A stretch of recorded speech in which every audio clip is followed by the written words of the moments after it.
We are live, ladies and gentlemen. This is WeatherBrains, episode number 691, the weekly show all about weather. This is the pre-show for April 15th. Did you pay your taxes today? 2019. The real show starts here in about 12 minutes. So if you want to, just move the slider a little bit if you're watching the replay. So, Kevin, I forgot my little fancy wireless thing here. I got my wire dangling tonight. This is not a good look for me. Welcome to 2004. And I'm not hearing you, and I hope that's not me, or maybe it's you. We've had some weird audio problems here recently. So, let me look over here. Yeah, it says headphones. I should be hearing you. Now you're muted. Now you're I'm not. Talking. Hello. Talking. I'm talking. One, hello. two, three, hello. four. Hello. So are you talking to me? Yes. Wow. We've had this problem before. This is so weird. Let's Pat. Let me pull up the live version here. Hang on. I guarantee you're probably fine. Let's go to YouTube and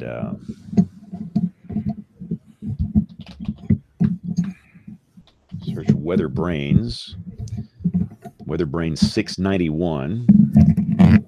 Got to get through the pre-roll ad here. Enjoy your favorite coffee house drinks at home. Brew the love. All right, now say something.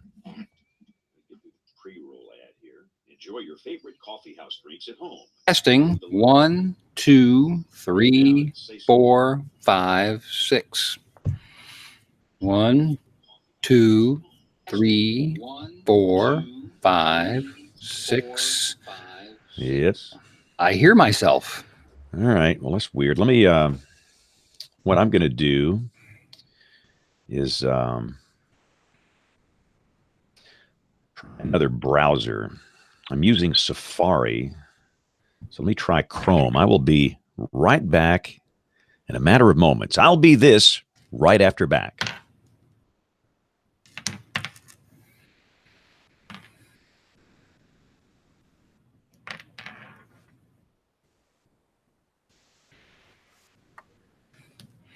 Hello, Aubrey. Hi, Kevin. James couldn't. Night? James couldn't hear me, so he went away for a second. Oh no, we're having the same issue. Yes. Actually, I was just mouthing things, making him think he couldn't hear me, just to drive him crazy. How are you? I'm good. How are you? I'm well. Oh, here he comes. Loud and clear now. Kevin, were those Wow. tornadoes in your area? Franklin, no. It's the far southeast end of the Fort Worth DMA or CWA. So pretty early in the morning, though. I mean, be curious to see how close Dr. John was to the tornadoes in Pennsylvania. And Troy might have some comment on. Yeah, I just saw the. I just tweeted out the report map. I just realized that they confirmed the EF2 in Pennsylvania. I didn't realize that earlier. So it's a browser issue, you think? Let's see. Beyond the atmosphere. Here's Yeah, I think so. Oddly enough, what? Your picture's super low res. He's coming in. Oh wait, nope, it's low res. Yep. There it's Bandwidth clear issues? now.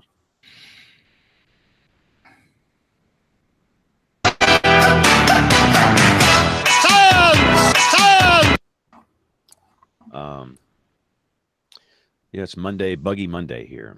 But no, I've had problems in the past where I've used Chrome, and Chrome, it's Google's browser, and it didn't work right. So I went to Safari, and it worked, and now I have to go back. Time to for Chrome. a new confuser. So it really is. Well, no, come on, man. This thing is just getting broken in. It's 7 years old. It's good. Time for a new confuser.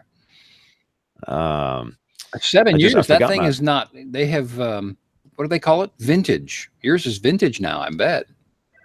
Yeah, this is the last year it will support a operating system upgrade, and they will sunset this in terms of support So I thought it was 6 years that they did that. yeah, in fact, I think they've already done that. I think you're dead. Yeah, I'm done. But no, I'm going to run it till it won't run anymore. It's like my car. This is that moment.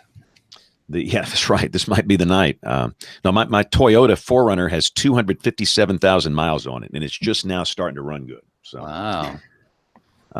Yeah, when it all craters, it's going to crater big time. But no, I forgot my little wireless thing, so I got this wire hanging in my head now. I forgot how bad it is. All coming unglued around your ears. It really is. I mean, this is bad. So Nate is leading the discussion. Is that right? And let me see if I need to invite Tim on here. And for those that don't know, this is the part of the show where we share boring personal stories, humorous anecdotes, and say outrageous things. And try and fix James' 8-year-old computer. Exactly. Have you tried turning it off and on again? Off and on again. Off and on again. Have you tried? Usually my music. Of course, usually it's Dr. John when he does the helium thing. It cracks me up. So, James, can you hear me? oh yeah, you're good. Okay, good. Yeah, we're all good now. Went to the other browser. So I see Tim's information from Bill Murray, but I don't know if I see his let me just try and do a straight invite here. And that didn't work.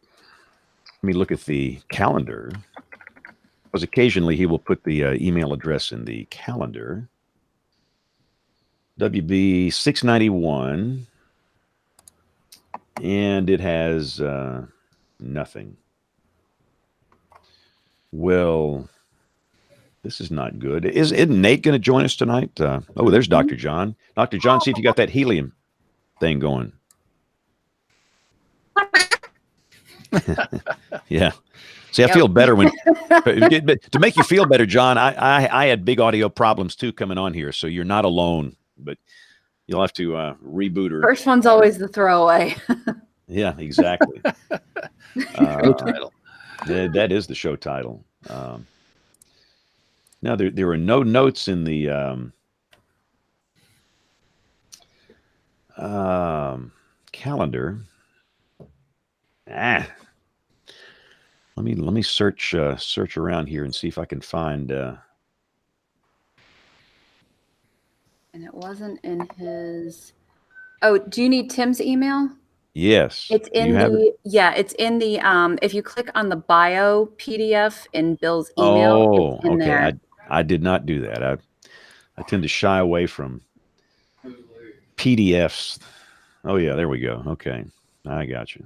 Now we're going. Kim says she's having trouble. Could someone resend the invite? Yes. Everybody's just having problems tonight. Yeah, I have to click, like usually it would just pop up before, but now it tells me James Spann has sent a message. So now I have to click on the message and then click to join. It's very different. That's just too weird. All right. It's actually a lot of work now, I have to say. I'm going to send Kim an email with the. She's here right now. There she is. Oh well, never mind. She is here. I'm glad she's here. Have you met Kim? That's her. That's her face there. Despite her high IQ, she got in. Yeah, no, she clearly has the highest IQ on this show, and we've learned over the years the higher the IQ, the lower the chance of getting people on the show here. So. Which is why I was in first. That's right. You were no. I was number one. Yeah, so you the launched two of it, us, so. Kevin. We were the top two here. So I've invited Tim, and what I'll do is maybe send him an email because he might be having the same problems. Oh, the bear. Has Tim been on the show before? Not to my knowledge. And he is like out of the TV business now, right? Yep. Did he work in Dallas before Houston? Yes. Channel 4? Yep. Okay. Channel 4 News, Dallas Fort Worth, with Kevin Sellis. Oh, I've got that audio somewhere from Leo Laporte. Hi, this is Leo Laporte from This Week in Tech. Somewhere in here, I got so many elements in this soundboard, I'll never be able to find it. Tell us exactly what this is. Well, a super. I saw the band Kiss during a football game. Aw, JV. Yeah, that I can't. That'll make me too sad. How many years has it been now? Oh. It's probably been about 4, I think. We just got an email from Troy saying no invite. Wow. Tell him that's intentional. See what he says. And let me welcome our television viewers watching on local television in Alabama on cable or over the air. We learned that most people watch it over the air. And I will say, my favorite channel in the world is 21.2 in this market, which is one of our stations. You know, we got these .2s, .3s, .4s. And on our station 21, it's like the main affiliate, it's CW. I don't even know what that means. What is the CW? Exactly. That was it was the crud. I gotta look it up now. It was the Time Warner thing, and it was. Well, anyway, it's one of our channels, and on 21.2 they run something called Antenna TV, and it is just fantastic. It's pictures of antennas. You know, Green Acres, the Beverly Hillbillies. I'll sit there and watch it. I will laugh so hard I'm crying. I mean, it is just vintage old people television from the 60s and it was 70s. Originally a partnership between CBS and Warner Media. So I think for us ABCers, we have MeTV, which would be very similar. I think MeTV it might be thing, if I'm not mistaken. Well, we have that too, so it could be that. Yeah, and then Cozy is an NBC thing. Well, Antenna TV is the greatest thing ever. I mean, it's just a smorgasbord. If you get on these, on the .1s and or .2s, 3s, and 4s, I mean, goodness, there must be 100 of these things in this market all over the band. Where most of it's bad stuff, but some of it's pretty good. So I've invited Tim by email, and I've invited him in the traditional way twice. I've invited Troy by email. And Lee, let's see if magically someone shows up here. Hey, there's got Troy. Hey. So Tim works for the weather company. No, wrong. No? Tim. Should be Heller Weather, Tim at hellerweather.com. He's got the email address. Yeah. I just forwarded him the link. Yeah, I did too. No, I was reading his bio. Is a member of the weather company's field trial team. That's just his. Their station got to be beta testers for all of the WSI stuff. Oh, okay. They saw it before everybody else did. Okay. Free beta testing. Free beta testers. We'll give him another minute or two, and if not, we'll just do a home show.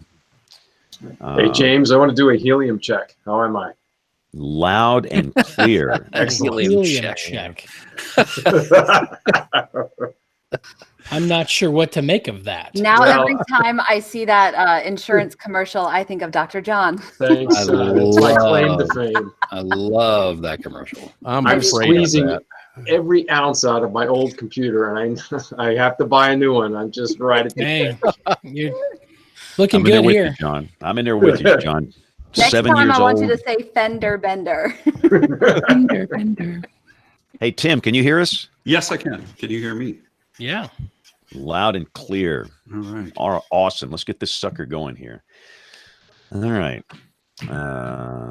Recorder 1, recorder 2, and here we go. Get the right tab up and soundboard. Here we go in 5, 4, 3, 2, 1. Hey, this is WeatherBrains episode number 691, the weekly show that's all about weather. This is for Monday, April 15th, 2019. Kevin Selly, have you paid your taxes? Oh, yes. Yes, I got mine done in mid-March, actually. I was ahead of the game this year. Oh, you're making me ill. Oh, I'm sorry. I'll leave. No, my personal taxes, I got a little refund, and I did mine early, but, my mom passed away last year, so I had to do her taxes, and that's a little complicated. So, but it's all done, and we're finished with it. So, well, with that refund of yours, you can buy a new computer, because if people go back and watch the pre-show, they can see that we spent an hour and 45 minutes trying to diagnose James's computer problems. Right, and I'm back to the old wire bud, the wired earbuds here, which looks this is not good looking television right here, but it is what it is. 10 years ago, this was hip. You would kill to have. That's right. There you go. So we've had some really wild weather, but Kevin, I guess it kind of missed you. You were north of all the action in Texas, huh? No, we had our own share. That thing, the upper low went right over the top of us, and we had, I can't say sustained gusts. We had regular gusts in excess of 50 all day. We peaked out near 70. A lot of trees down, some structural damage here and there, and a lot of the trees were due to we shattered an old rainfall record on Saturday. The old record was 1.85, and we did 2.51 on Saturday. Wow, and we should hold this for the weather roundup, but I can't wait to see. John, you had to be close to some of those tornadoes up there. 3 confirmed tornadoes last night. This thing worried me from a couple of days ago. We don't get nocturnal action here in Pennsylvania, much less tornadoes, but there were 3 last night. Yeah, there's so many things to talk about involving the actual event, the science behind it, the meteorology, the social science side, the television side. It was a very interesting event for a lot of different reasons. But yeah, you know what I mean, Nate. I mean, we could probably do a 5-hour show here tonight. But Aubrey, how you doing? Did you survive everything up there in Harrisonburg? You okay? I did survive. Everything is good. We ended up with no tornadoes in the area. Although I was quite concerned, but we did get some wind damage, not as strong as it could be. But looking at things last night, the shear that was over our area, remarkable. I mean, and we don't, like John said, we don't get that here. We don't get 50 plus knot shear. So welcome to our world. Yeah, exactly. 500 joules at midnight. Right, that's insane. we had storms here blowing up. They went from nothing to actual stuff at midnight here, and wound up having a tornado in Halifax County early this morning. In addition to some severe weather here in Wake County from just a straight line wind. So, Jim, how'd you fare up in Norman? We're great. We're just a little bit windy for once. We looked on the rest of the country, and it was windy and it was cold on Saturday, so it was kind of an odd feeling day. But otherwise, it was a very normal Oklahoma spring wind event. Very fortunate to miss out on the tornadoes this time. Troy, how'd you do down in Austin? Austin did pretty good, James, but we had the EF3 up at Franklin, and that is about 85 miles sort of northeast of here, north and northwest of Bryan College Station. I'm looking, WFO Fort Worth, that's Robertson County. They say it's an EF3. There were 55 homes destroyed. The schools are closed, and I forget the dollar loss up there was something. Let's see what they were telling us. But a few minutes ago, don't see it right off the bat, but it was a large dollar loss, and there were some injuries up there as well. Wow. Yeah, and we'll talk about all this in a minute. But Nate, you want to bring in our guest? Let's bring in Tim. Sure. So our guest WeatherBrain is somebody who a lot of folks, if you're in the TV world, you know the name and the face. He has been a broadcast meteorologist for 35 years, working in some top 10 markets for the last 25, including Houston and Dallas.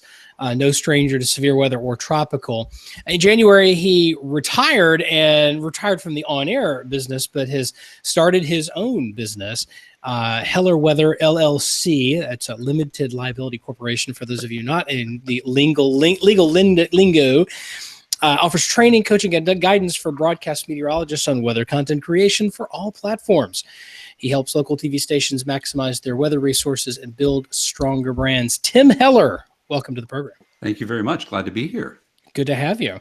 So I'm just going to come out and ask it, and may ask it somewhat provocatively, but it's what we do here. You go from being on air to being a consultant. And consultant's a dirty word in a lot of newsrooms. The dark side.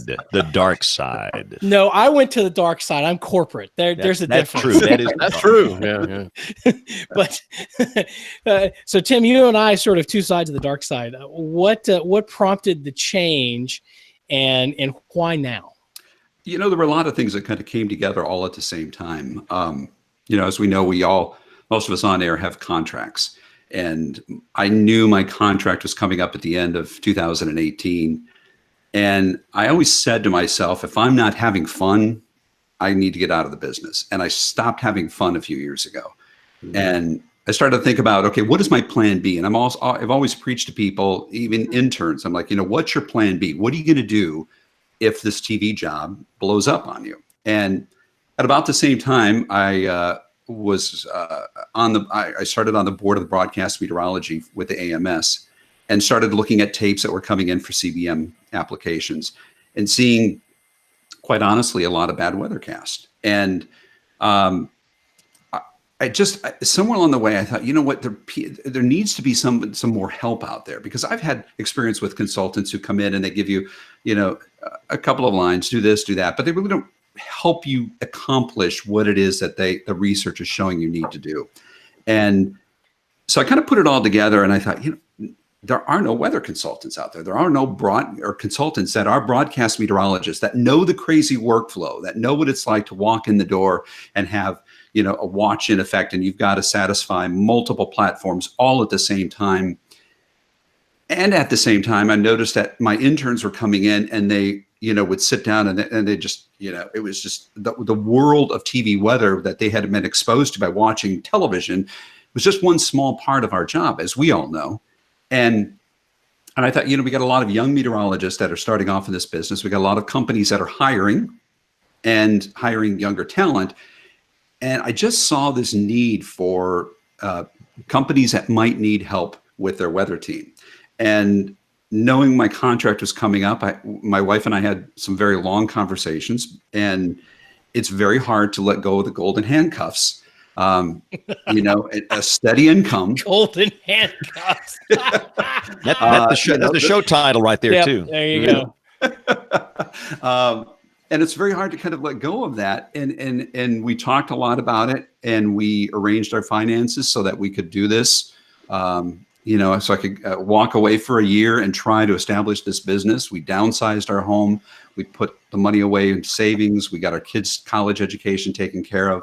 And so this was kind of a plan 3 years in the making. And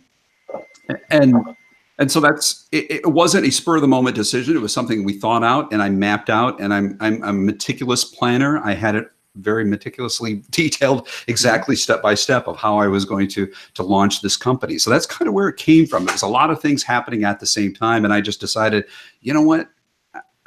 The other part of this was, I'm 55 years old. If I sign another 5-year contract, I'm 60 when I finish that contract.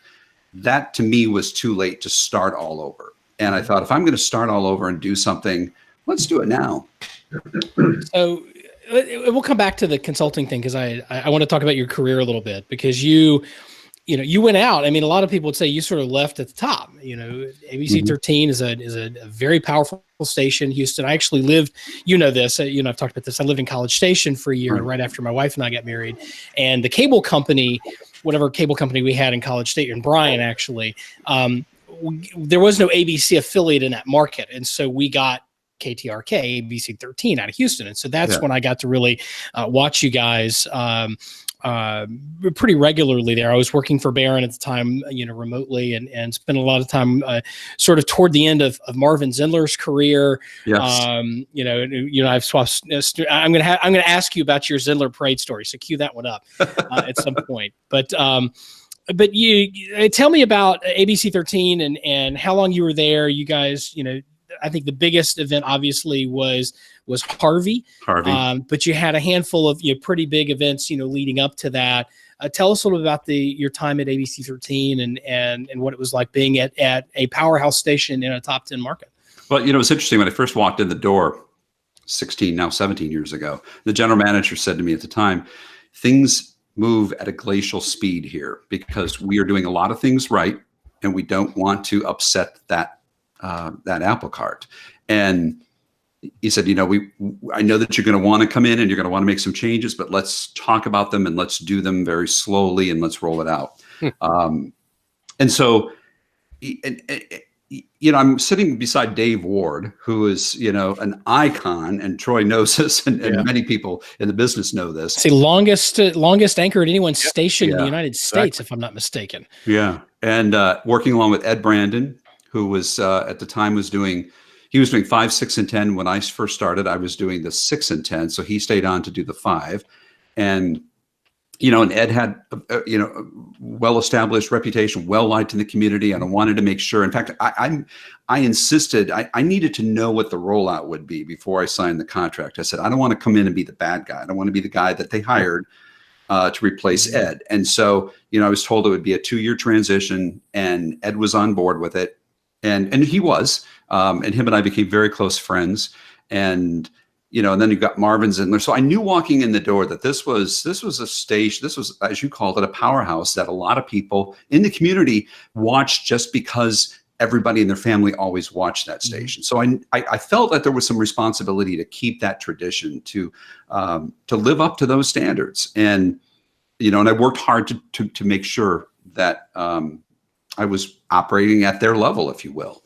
And so it was very exciting for me because I'd always said, at some point I want to work for a number 1 station. I don't care if it's Fargo, North Dakota, or wherever, but I want to be at a number 1 station. And the opportunity had popped up to go to Houston, and I left KDFW in Dallas, which I think Mr. Spann has some history there as well. We'll share some Channel 4 stories later. Okay. And, so the opportunity came up and I thought, yeah, let's do it. I think you're kind of getting the idea here that I like chance. And that's kind of where we are right now. And that's where we were 17 years ago. We decided, hey, let's pack up and go to Houston. So let's talk about Harvey. That was a difficult, I want to say day or week. It felt like, a year packed into, 4 or 5 days. Tell us about covering that event, the build up to it, the language that we in the weather community were starting to use, terms like biblical, talk about that run up to that event and then the aftermath and what that did to both, Houston proper, but also you and your colleagues at the station. Well, leading up to it, if you go back and you look at the history of it, the storm kind of dissipated. The models had it going into Mexico and dissipating. And the models obviously were wrong. And then the thing kind of redeveloped there in the Western Caribbean and then intensified dramatically as it moved very quickly off to the north. So part of our coverage was coverage of the hurricane. And then part of it was also the aftermath, the lingering effect of the rain. The models were showing the storm stalling, but the exact location of where it would stall kept changing. And then again, we kind of knew that if it was as it moved inland, the circulation would kind of fan out over a broader area, which would then spread the moisture. So where do those rain bands set up? And many people that followed this saw that the models continued to accumulate more and more and more rain. And I have a rule of thumb here that I established many years ago for Houston, that if you add up the raw data, raw numbers on the GFS, and if the GFS is saying 10 inches of rain, I always say our range needs to be 10 to 20. You double that because somebody in the area is going to get 20 inches because we get just such prolific rainfall. And that works almost every single time. The models show 3 inches, you go 3 to 6. that there's going to be areas that will get 6. Many of us will get 3. If we did that, by the way, here for snow totals, they'd be lining up outside the station with pitchforks and torches. And 3 to 6 inches off the model. Good luck. We might get that in a season, much less an event. Sorry, please. But and the models were showing 25 inches. And I, said internally, I said, well, my rule of thumb, would be 50. Come on, certainly we're not going to get 50, right? and here we do. But the other part of that is, if we get 50, what does that mean? Where does that water go? And so forecasting the amounts and then the effects became very difficult, because we had to broad brush it because we didn't know exactly where those heavy amounts would be. Then we had the extra element of tornado warnings along with flash flood warnings. And here's your challenge. We don't have basements here. And the standard, safety line, the call to action is go to the lowest level of your home. Well, what do you tell people if they're under flash flood warning and that they've got 10, 15 inches of rain, they've got flooding potentially in their homes and their neighborhoods, and they're supposed to go to the lowest level? Well, that's flooded. So now what do you do for a message?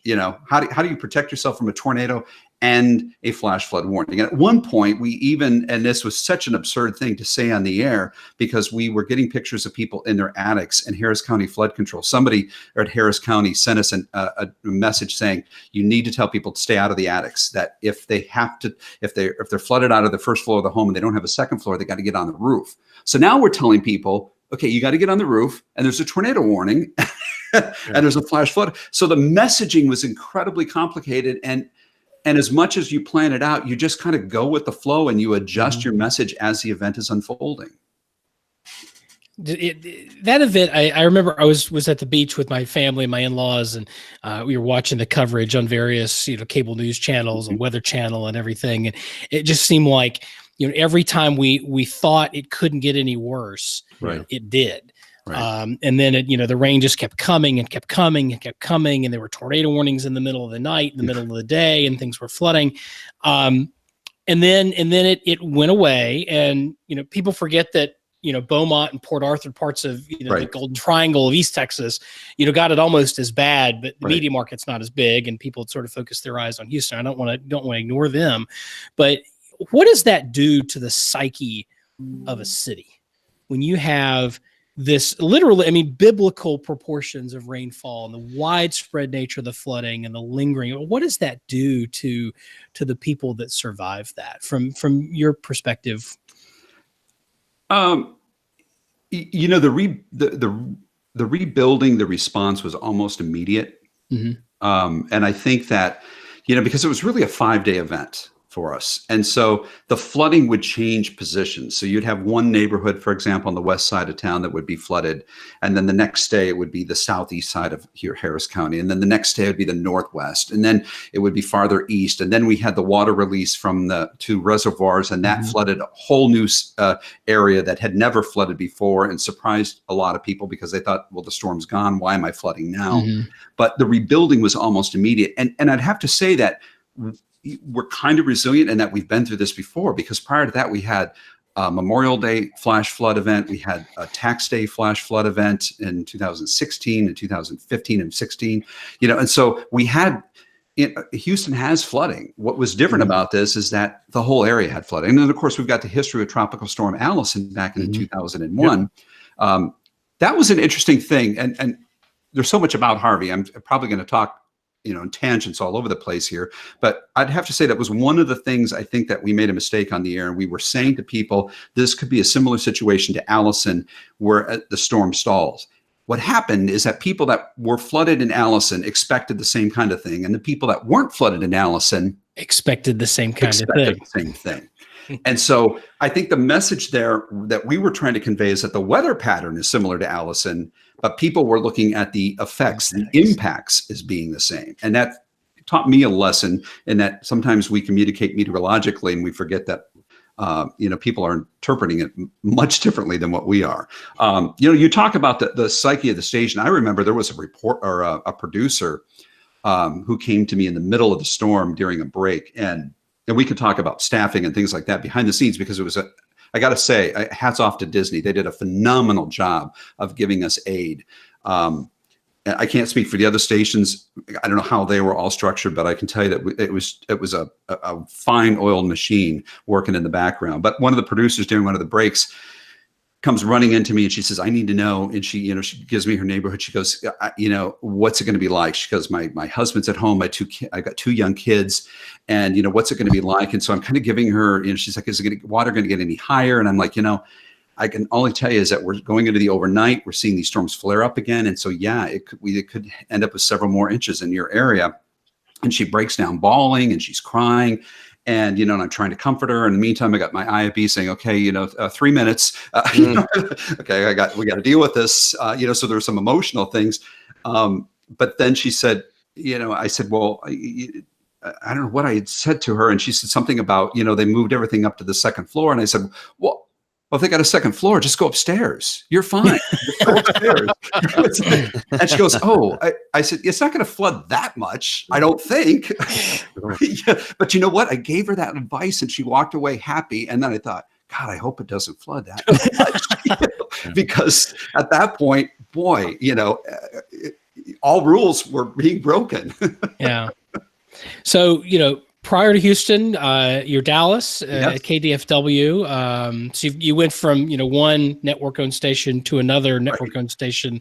What was the experience in Dallas, and what's your big takeaway from your time there? I loved working in Dallas. Quite honestly, between us, I kind of like the weather a little bit better in Dallas. I like severe weather. It's more exciting. Tropical weather, and maybe it's because I had Harvey, and prior to that, Ike. And you grew up in Iowa, right? So it's not like you had a whole lot of tropical weather. No. But you know what? Snowstorms and blizzards are kind of like tropical weather systems. You track them for days, and the exact track makes a difference in terms of what you're going to get. But yeah, Dallas, at KDFW, Fox Zone station there for 8 years as a chief meteorologist there. I loved working in Dallas, but was looking for a new opportunity there, and Houston came up and paid me some money, and I said, okay, let's go. Time to be adventurous. Yeah. So let's come back to the consulting gig, and you and I've talked about this and offline, but normally I think we think of consultants in the businesses as stations or station groups will go out and hire a consulting firm, a MAGA, the Smith Geiger, some of these broadcast image group. I mean, there's a number of them, that have been in the business for some time. And, I think at least my experience has been, it goes along with really not just the company you get. There's a philosophy that each company sort of operates with. And MAGA's very much the research. This is what the data tell us and whatnot. And then, but how that gets interpreted really depends on the consultant that you deal with. And I hear different people seem to click better with different consultants. But generally speaking, it's the stations writing that check. Do you find and obviously you don't have to get into trade secrets or anything, but do you find that stations are willing to not just pay? And the MAGAs will do, and the MAGAs and the Smith Geigers will do weather consulting.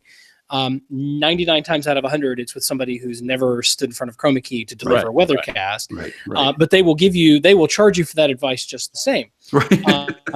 Do you find that companies and stations are willing to write the check for something that's specific to weather? Well, I tell you, I shared a conversation I had with a news director. She said, why do I need you if I've got Megan? And I said, well, first of all, I'm not coming in with research. Maggot's going to tell you what your research says in your market, what you need to do. And if Maggot says, you are lacking and, you're not getting points for accuracy, your storytelling is weak.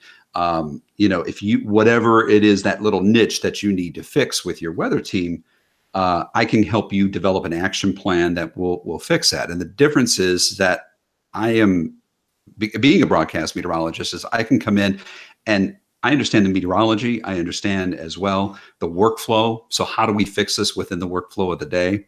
The same thing somebody was talking to me about WSI or the weather company, and they have training, and they're like, well, why do we need you, for computer training? I said, well, again, they're going to show you where to point and click. I said, my approach is going to be completely different because I'm going to come in and approach it from a storytelling point of view. Yep. What is the story that we're trying to tell? How do we create a scene to tell that story?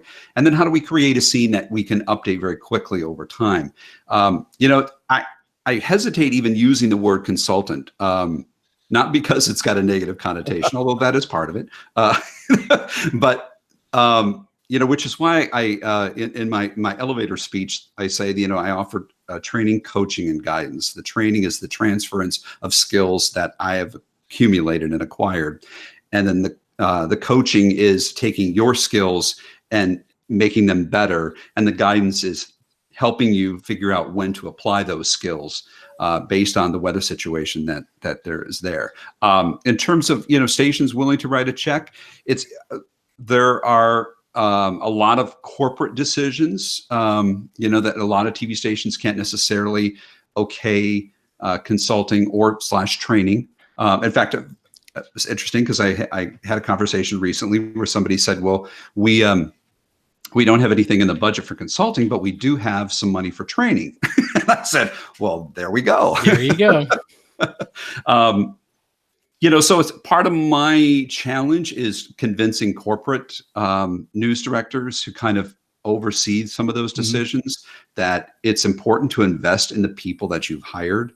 I hate to see talent, and we've all seen this, where there's talent that has been moved out of a station or has not been renewed, and really all they need is some additional training and help. You got the people there. You've invested a ton of money in the equipment. Why not invest a little bit more in the people that you've hired to do the job? I remind news directors that the broadcast meteorologists are doing 6 different jobs, and they're constantly changing those jobs. They're forecasters, they're weather graphic artists, they're also weather producers, or on-air anchors, they're digital content creators, or social media editors, and they're constantly switching between jobs.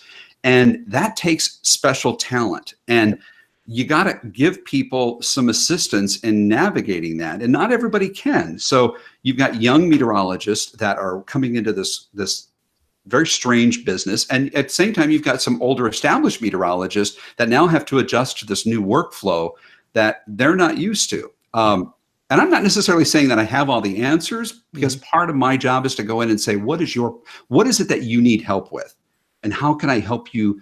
How can I help you accomplish that? And that's where the guidance parts comes in. Tim, Troy here. Good to talk to you, man. Good to see you. I find it refreshing for this group, after all the years of hearing from consultants that couldn't find their with both hands as far as couldn't find themselves on a county map. Thank you. Sorry, but I had it another way, but it's South Texas.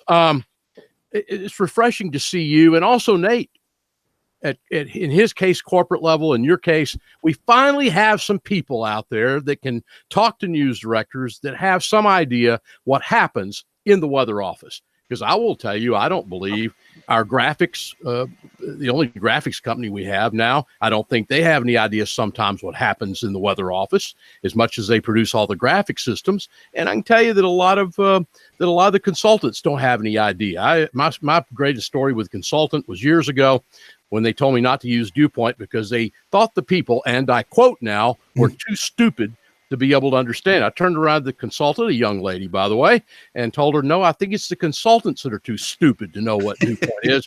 And I never got to meet with her again. So never just got refreshing. to I think it's good to see the work that Nate and you are doing, and I'm glad to see it out there.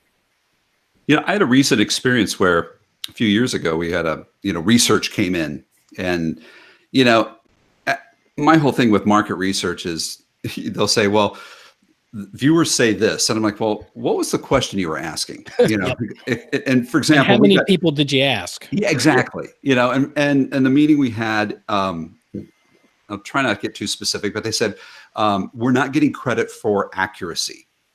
And I said, okay, well, I can tell you, because we track it, that our forecast is pretty darn accurate. And I said, well, yeah, but we're not getting credit for that. I said, so we need to work on that. I said, okay, so what's the action plan? And literally we're sitting around a table and there was no action plan. I'm like, well, so we pay these consultants and we pay these research companies to do this market research. That, to me, the missing link there was, let's figure out the action plan. And so we left it to ourselves to figure out the action plan to change the perception that our forecast wasn't as accurate as the competition. And again, I thought, okay, here's an opportunity. You got market research and you're trying to take that market research and turn it into an action plan. And we keep saying that weather is the most important thing. And research does show that weather is the reason people watch local TV. So we need to be investing in the training and the coaching of those people that we're putting in front of the camera to help them do the best job possible. Instead of changing them out every time you're dissatisfied with the performance, let's make them better. Let me ask you a question, Nate and Tim both, and this is just, I want to see how James reacts to this. Have we gotten to the point in TV weather offices in 2019 that we're beginning to sensationalize weather too much? And is that perhaps part of the problem? Boy, there's silence, dead silence. Yeah. That's it. That's a fun question, because I think in some places yes, in some places no. Okay. I think in some markets, I think the on-air weather folks probably ought to be more aggressive than they are. Yeah. I mean, I look at storms like we had just the last couple of days. The first chief meteorologist I ever worked for, his name is George Flickinger. He's now in Virginia, but he was in Texas originally, and made the point. I remember he's like, "Yeah, we're going to stay overnight for these thunderstorms." I said, "We're not expecting them to be severe." Yeah. And he said, "No, we're not. But 50-mile-an-hour wind, a lot of lightning and thunder at 3 a.m. is going to wake you up. It's going to wake your kids up. It's going to wake your dog up. And first thing you're going to do is turn on the television to figure out what is it, and is it severe? Because you're not going to know that. And that bond that you make with the viewer in the middle of the night when you don't really have to be there, but you're there anyway, that really was the foundation of a lot of what we did. But at the same time, I mean, at the same time, though, I see newscasts, and I've been around newsrooms where, the newsroom says you're the lead story. Well, there's a 30% chance of rain. Yeah. Yes. And so you're the lead story. And I think that falls, some of that's going to fall on the producers. If you can't in today, especially today's world, if you can't find something to lead a newscast, you might not be looking hard enough. But, Tim, I want your thoughts on this too, but I think when you have when you're the lead story, when the producers come down and say you're the lead story, I am not of the opinion that we have to make the weather anything more than it is. It's an interesting enough story anyway. And if there's a 30% chance of rain, then we're going to talk about a 30% chance of rain and how that could affect your morning commute or what have you. Try and focus on what the impact of that may or may not be, and resist I think a lot of it is how it's framed. And I think that's where some stations don't have the kind of relationship between the weather center and the producing staff that they probably ought to. There's not a lot of communication that happens between those two. It's you get a rundown at 2:00. Oh, I'm leading the 5 and I've got 45 seconds. And the slug is storm chance. And that's all the communication you're going to get. Then your viewer's going to get hosed, because there's the toss isn't going to work. It's going to oversell or undersell what you're talking about, or you're not going to have the graph. I mean, there's got to be a lot more communication between weather centers and producers, whether that's the weather people go into the meeting and sit in the afternoon meeting and talk it out, or whether it's, the producers come to whichever it is, so that everybody's on the same page about what we expect. And then the anchor toss is good. It matches what you're going to graphic you're going to come out of the gate with, and everybody at least is on the same page. And if it's, hey, look, I mean, as I guest lectured at a geology class last week, and I said, look, I get paid to talk by the word. So, I can talk all afternoon long if you want me to, or you can chime in and ask questions. I can tap dance for hours on end if I need to. It's going to work a lot better if we have a game plan about what we're going to talk about and how we're going to frame it. And then it's all, at least I'm not going to doll it up to anything it's not, but at least we're all going to be on the same page with what it is. So I got 3 comments. I made little notes here. I do think that there is an issue with, you use the word sensationalize, I would use the word hype, or even perceived hype. And I think some of that comes from repeating content over and over and over. So I think some of it is perceived hype. I do think that there is, because I see it myself, in watching broadcast, that there, some of it is sensationalized a little bit, but I think part of that issue comes back. I think that is ultimately, it is the weather department's responsibility to communicate effectively internally and externally. And I think a lot of broadcast meteorologists like to stay in their dark little corner of the studio and get, bury their heads in the data, and they don't go out into the rest of the newsroom. Every day, I would walk through the newsroom because I kind of knew what the schedule was, and I figured out very quickly that about 3:00 was a good time for me to walk through the newsroom, and I would connect with every single producer that I was working with that day. And it was just, even if it was a sunny day, I would still walk in, and it was so that we developed a camaraderie, and it wasn't just coming in and saying, okay, here's the weather. We built a relationship, a friendship. And part of that is I would go in and I'd say, okay, here's the situation. Here's how I think we need to pitch it. They would, and then I would ask them after to think about it, because of course, a lot of times they'd have other elements that they'd have to put together. And I'd say, okay, send me the lead when you got it, or the toss when you have it written. And, they would send it to me and I'd call them back. And, I was lucky that I worked with really good producers and were open to, some help. And I'll tell you, part of that is I've been in the situation where the producer's like, well, it's kind of a week. We really don't have too much going on. We've got these storms overnight, so we're going to lead with weather. I think it's, again, the broadcast meteorologist's job to figure out, how do I make this work? Because we do work within the framework of a television newscast. Okay. So how do I make this work without hyping it? And I think the key there, and Nate used the word impacts, and I'll go back to the word that I wrote down on a piece of paper here, severe, and I crossed it out. Here's my thing. The viewer doesn't care if it's severe. Amen. They don't care if it's a severe storm. If it wakes them up in the middle of the night, to the viewer, that is a severe storm. Yep. So you talk about the impacts. This is a loud electrical storm coming in. You may hear some gusty winds, but they shouldn't be strong enough to do damage or whatever. But you describe the impacts to the viewer. You may have to drive on some wet streets tomorrow morning, whatever it is. And again, it comes down to the broadcast meteorologist doing a better job of producing internally and working the communication internally and externally. That we are part of a team, and that includes producers and anchors. And in big weather events, we would put together we would send out a forecast discussion for our producers and our anchors, because the anchors a lot of times would do ad lib tosses. Mm-hmm. And I personally prefer that, because I think it's a little bit, it's more real than having a scripted, and now here with the terms of the weather, here's Tim. It's just, we can have a conversation about the weather, and it can be one quick line. And so I'll include the anchors in those 3 or 4 little notes. Here's our message. This is what we're expecting. Here's when we're expecting it.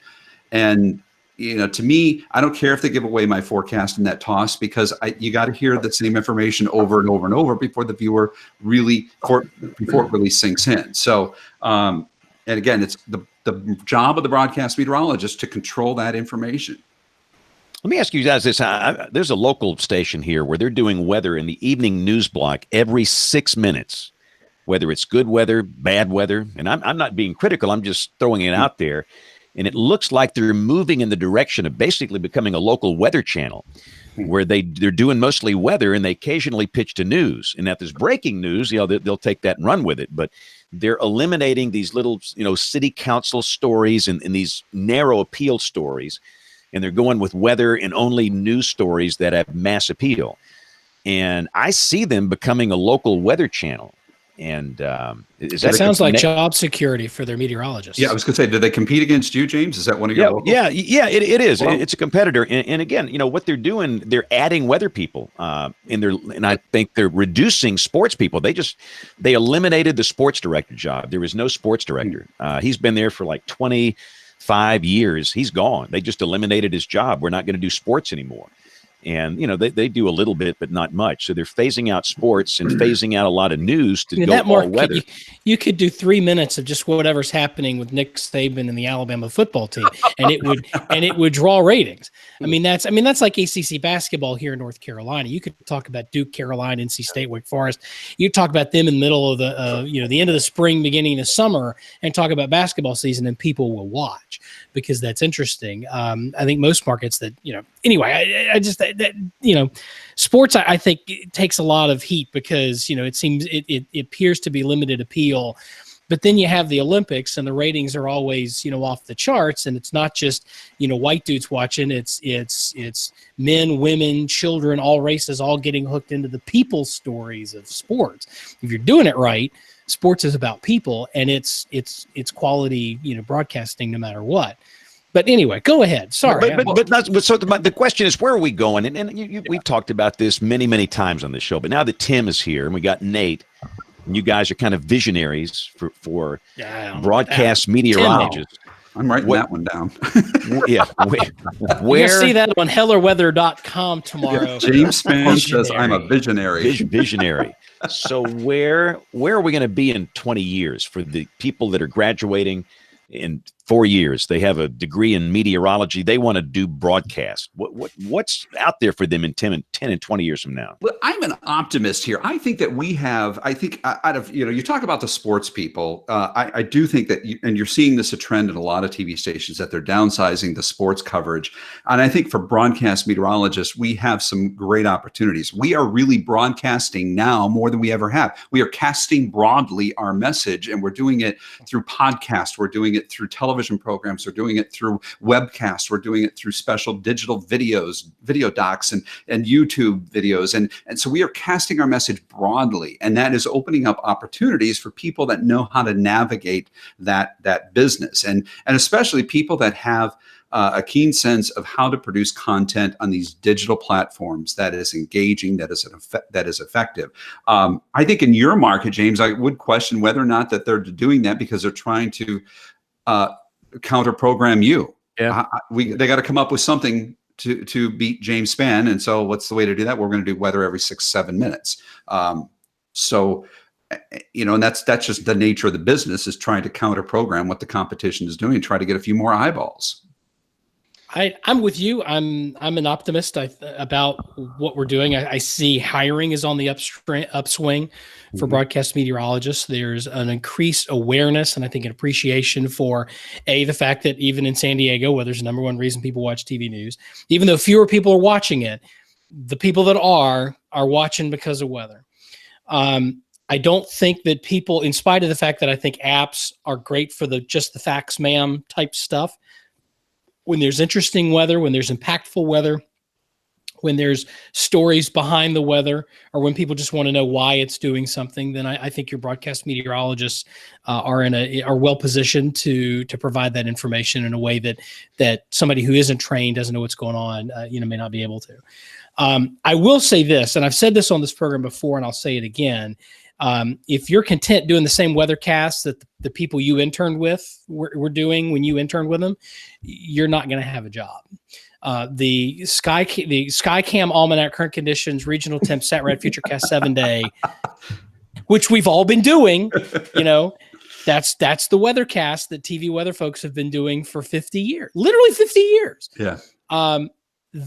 If that's all you're doing and you're relying on that and your charm, to carry your viewership, the phone's going to eat your lunch unless you've got enough charm to be somebody in Hollywood.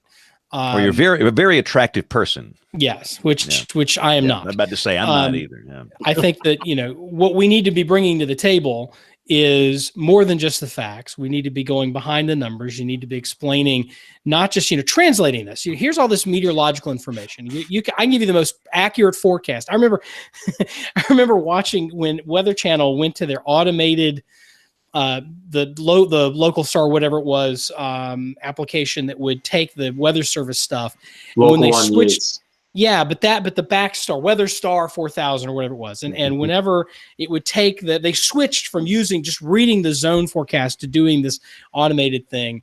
And I remember watching the YouTube clip or something of that forecast when a hurricane was making landfall. And it was, it was all this, cloudy with periods of rain, heavy at times, winds out of the east at 35 to 55 miles per hour, gusting to 75, becoming northerly 100 to 115 miles per hour, gusting to 125.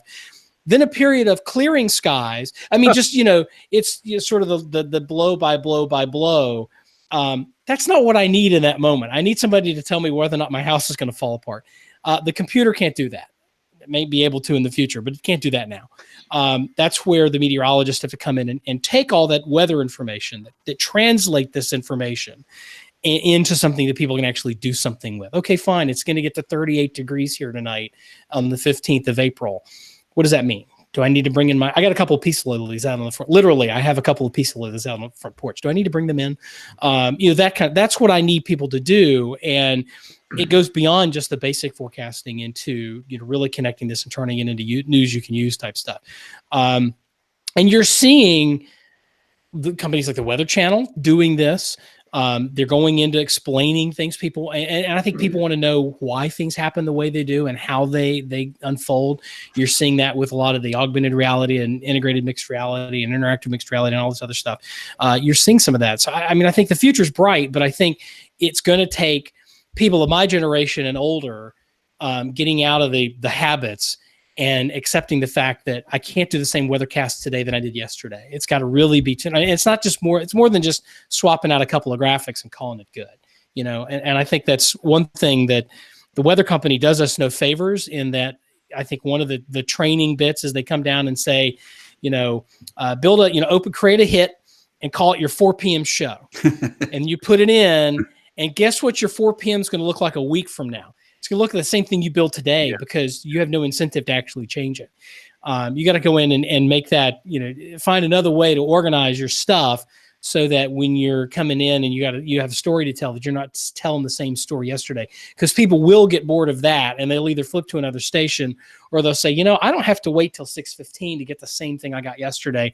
I can get most of it off the phone and that's where we get into trouble. And I look at I look at the phone, frankly, as bigger competition than any of the other folks on the other stations. Yeah, but here's what's interesting, Nate. If you go to pick a TV station and go to their weather section and play the webcast, I would say that 8 times out of 10, I'm finding that they're putting a clip from the last weathercast online. And I think a lot of broadcast television stations are missing an opportunity here. The content you put on that website should not be a clip of the weathercast, which has timely data in it because people are watching on demand. So you have to almost program that, when your next update is going to be, and then program the content to work within that window. Yep. So that no matter when somebody comes to it, you're giving them information they need right now. And, I was recently doing some traveling and there was some, the weather was a little more active and I went to the local TV stations and I'm, watching at 1:30 in the afternoon, a clip that was recorded at 7:30 in the morning. And I know it because it had the little timestamp in the corner. And this is 2019. That worked 10 years ago when we were just starting our website, but we should be producing content. It didn't work 10 years ago, but that's the only thing we knew at that point. Yeah. So now we should be able to produce content that works on the website throughout the course of the day, 24/7. And it's funny you mention that because, we learned that lesson when we started doing radio. There was some live radio, but most radio stations after a time realized that was a pain in the rear and whatnot. And so I just give me 20 seconds that I can use from now until 3:00.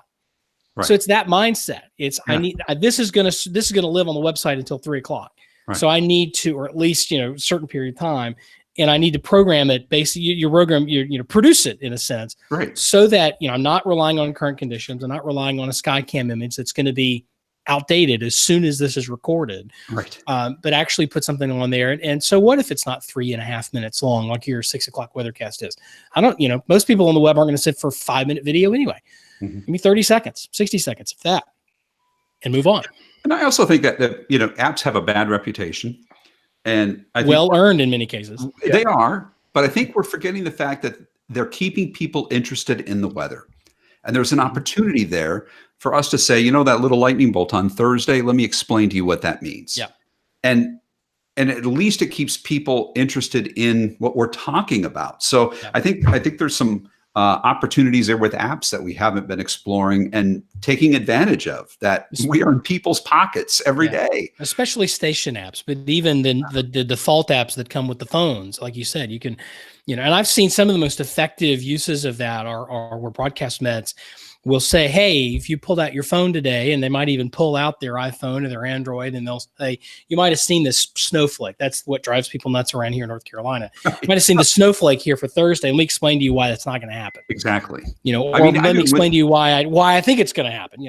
I even went as far as creating graphics that looked like the hour-by-hour forecast of the app, so that I could then say, and so that it matched visually what you were seeing on TV matched what you were seeing with the app. And then we could focus on 2 or 3 hours where the app was showing, storms, and it became a storytelling moment then.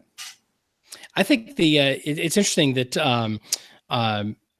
our station in Chicago has done that. They've taken an Apple TV. We've got a custom build to the app, and they will actually pull up the app live on the air, and they'll take the Apple TV as a source, and they'll use it to, here's what you can do in the app. Here's how you can set up your alerts. Here's how you can, here's our live Doppler 5 in the app. And if you wanted to track the storm yourself, here's what you could do, and here's what it's going to look like. And I think it can be a very effective thing to, and again, connect people with the app, but more importantly, connect people with your app. Not just, okay, it's fine. We may get them in the door with the default, Apple weather app, but let's convert them to ours, and then explain. One of the things that I think Mag has been really good at is that, don't just say download the app.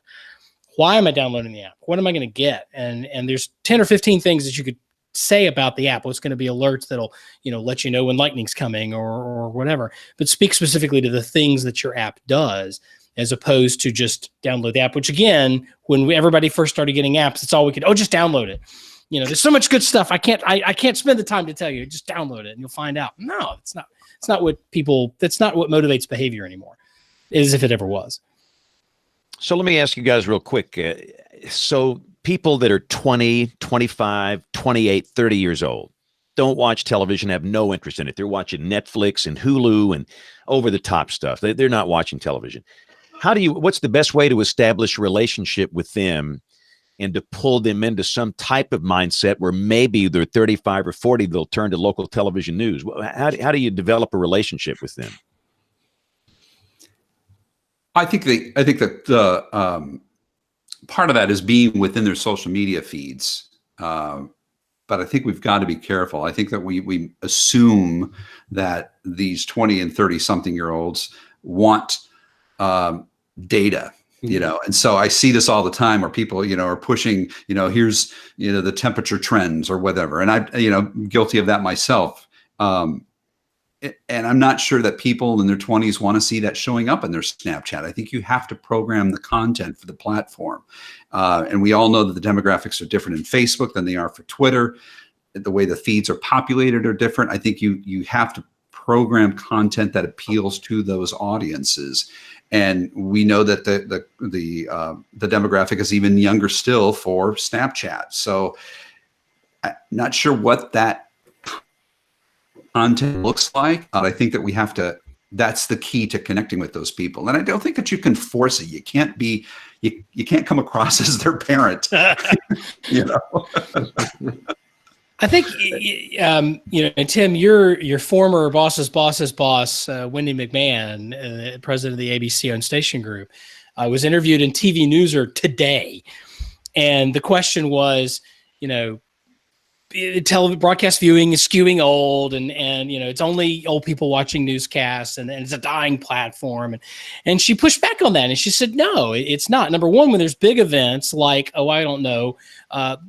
Notre Dame burning in Paris, or if it's a severe weather outbreak or a landfalling hurricane, she makes the point that the viewing fills out and spreads out across all age groups, that people tune in. So there's an opportunity, number one. When you've got a big event, you have an opportunity to make a relationship, to start a relationship, or to pick it back up, as it were. But I think the other point that she mentions is that it spreads out, and it's not that young people aren't watching or consuming our product. They just may not be doing it in a traditional linear newscast. They may be doing it OTT. They may be relying more on the app and the website or social media platforms. And if you aggregate all of that you may still have the same number and the same range of people from young to old, but they're consuming it on platforms of their own choice. I mean, you think about it, 30 years ago, TV was it. If you wanted a weathercast, you had to tune in at 6 o'clock or at 11 o'clock or 10 o'clock in the Central Time Zone, which is God's time zone as far as I'm concerned. You get your Jimmy Fallon and your Jimmy Carson before 11, your monologue before 11 o'clock, you're in bed. But that you have that opportunity to get that weathercast. If you didn't watch at those times, you didn't get it. You're relying on this morning's paper for tomorrow's forecast, which was generated yesterday. It's going to be wrong back in the day. So she makes the point that people are just consuming on whatever platform they want. And we have to be there, and we have to be there in an intelligent way. It's just, you can't, to Tim's point, I can't just take the weathercast from 6 o'clock and clip it and put it on the website. That's not going to work. We're not, if that's what we're putting up there, then no, they're not going to watch it because we're not really serving them. We've got to produce for the platform. We've got to be specific about what we're providing on each one of those platforms and really have a philosophy for what you're doing on each one of those platforms and at each different time of day. What you would record before the morning newscast at 4 o'clock, that's going to play until you get off the air, either at 7 or 9 o'clock or whenever. That's really got to be catered to your, people right out the door kind of stuff. But you can't use current conditions because at 9 o'clock, the current conditions will be old. But you have to be intelligent about how that, and that requires just a little bit of thought to think about it, but it's doable. Same thing with, social media platforms and that sort of thing. We have to put some stuff out there. Again, try to draw people back to the platforms that we monetize. But the reality is, eyeballs on TV are still worth more to advertisers than eyeballs on digital ads and in the app. And that, I think, is the challenge that we're facing, is that we can collect all these viewers and sum them all up, but we're making more money on them when they come to us on TV. But we need to find a way to provide that value to folks on digital platforms. We're going to convert some of them to TV viewers. We also need to find out how to make enough money on the digital platforms to keep the infrastructure going. And to pay for all of the expensive camera gear and all that kind of stuff that makes the pretty productions that we do on TV and the web possible. All right, so I see Aubrey here, guys. Hang on just one sec. Aubrey, are you through now with that newscast? I am. We got a pile of email here, so let's take it. While I see her, let's take a quick break. We'll bring in Tony Rice.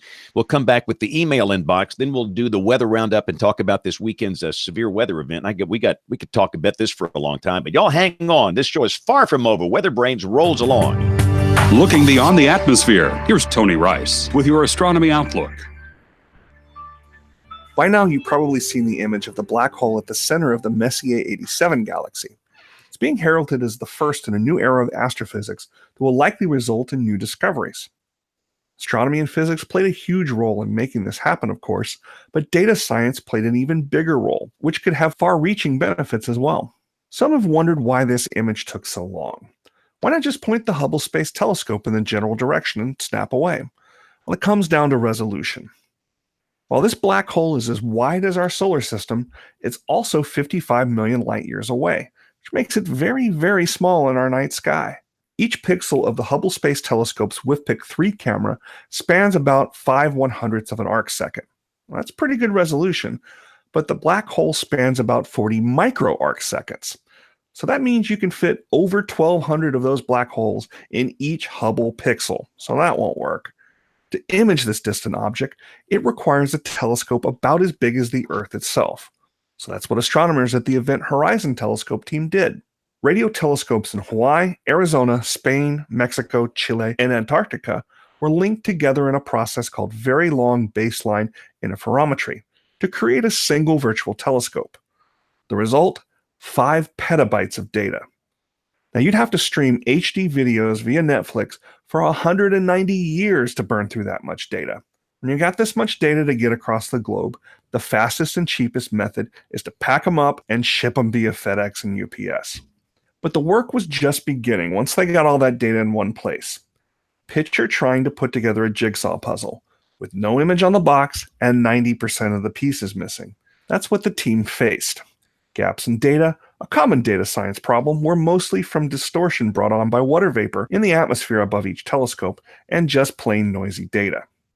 Researchers broke into 4 independent teams, and each created algorithms to further reduce the data and produce an image. When they came back together several weeks later, they saw that they had each created remarkably similar images. They knew they'd found the right solution. This isn't the last image of a black hole we'll see, nor is it the only use for these technologies. Fields which need to build useful images from sparse data, like medical imaging, self-driving vehicles, and maybe even meteorology, stand to benefit greatly from the imaging algorithms created for the Event Horizon Telescope. That's astronomy. Look, follow me in RTP Hokey for more spacey stuff like this. It's time for our dig into the email inbox. I have a funny feeling this might be something to do this week. Letters. We get letters. We get stacks of letters. Oh, only a couple, only 587. Just kidding. Okay, so first one comes from Angel Hernandez from Ruskin, Florida. I'm a longtime viewer of WeatherBrains, mainly through YouTube. The banter and the guest interviews keep me watching. Awesome. I would like to make a guest suggestion. Someone who is very legendary within the Tampa Bay TV market, retired Fox 13 chief meteorologist Roy Leap. At 87 years old, Mr. Leap is still providing weather reports to his local retirement community via social media and TV channel, and that is only accessible in his retirement community. That is awesome. So thanks, Angel. We appreciate that. You say that Roy Leap is the legend in Tampa. Yep. I mean, I would love to have him on this show. I didn't know he was still in good health and was still doing weather, like that. So I think he'd be a great guest. We'll get our guest booking officer on that case. Awesome. When our guest booking officer is back in the country and decides to come out. All right, this one comes from Justin Rogers, who has some good points. A few thoughts on previous comments about the Lee tornado. I'll throw this out here. You guys tell me what you think. You can finance the installation of water well in a septic system. Why not finance the installation of a fiberglass shelter? HUD requirements and consumer pressure should get financing companies on board. Weather radios, can they not be redesigned to be more like a smoke detector, making them hardwired? Add an additional frequency to the weather radios and activate that frequency for the installed weather radios in manufactured homes. National Weather Service could then activate that frequency earlier for folks in manufactured homes, like a manufactured home warning. Those are great ideas. What do you guys think? Well, I'll tell you, and I think, Kim, you probably know a little more about this. Our friend Bruce Thomas with Midland Weather Radios, I think, tried to do this a couple of years ago, Kim, and it was shot down in Washington, wasn't it? He tried to get the weather radios to have a specific timing for requirement in manufactured homes and mobile homes. Yeah, he fought for it to become a requirement to have it, and yeah, that's been that was successfully lobbied against. Yeah, but I do really think that the idea that something should go out a little bit earlier for folks in those situations is interesting. What that would be, because we don't actually have a product that would trigger it per se just yet. That'd be an open question. But I do think if in the future we have technologies that that could be linked to it, that could be really great. Really great idea. I think that's two parts. If you have, the a required hardwired weather radio type deal, and then that had a separate frequency. I mean, he's right. Those are great ideas. Mm-hmm. Yeah, I love that. If Warn on Forecast ever makes it into our livelihood, that might be a way to do it. That's a direct link. Mm-hmm. Mm-hmm. All right, and then we've got two emails. One from Harvey Day Jr. on the ignoramus from ESPN should be suspended. Oh, wow. And Mark Ingalls thought I would share this awful tweet. Apparently not everyone on TV understands the significance of a tornado warning. Yeah, I'm sure we'll talk about that one in a moment. And now, this was the ESPN guy, right? Yeah. Yeah. Yep. Yes. Pardon the interruption. Yeah, it was the ESPN guy. Yeah, and that's his show. Yeah. Exactly. I don't have time to watch television. He might be a great guy, but come on, man. What's the matter with you? I mean, do you even weather, bro? I mean, and might I point out that this was the re-air. This was not the live coverage of the Masters. Right. This was the re-air of the Masters. Even more embarrassing. And the problem is, This guy's got what, 5 million followers. I don't know who the guy was, but he's got 5 million followers, and a lot of people believe what he says, and they're kind of disciples of this guy. And he says, whether people are buffoons and they're on TV just to hear themselves talk, and they shouldn't be on, and people buy into this stuff, and it discredits what we do. And so sometimes you have to fight a little fire with fire here. I mean, so I'm glad to see some people firing back. I saw Marshall Shepard, and I think the Washington Post I think James did a piece on this. Do you guys see that? Say that again, because you cut out. ghosted us a little bit. Yeah, I think somebody's sucking my bandwidth here. And that's a show title. Yeah, it is. Nah, no, Golden Handcuffs is so much better. Yeah, I saw the Capital Weather Gang that did a story on that today, and I saw a lot of different weather meteorologists stepping in and saying something about it. People say, well, just let it go. So what? It's a bag of hot air. Sometimes you have to fight back. I'm from a small town in South Alabama, and I was bullied a lot. It was just a way of life. And you fight back, and they'll leave you alone. And sometimes you got to fight back. So it was good to see a lot of weather people pushing back on this guy.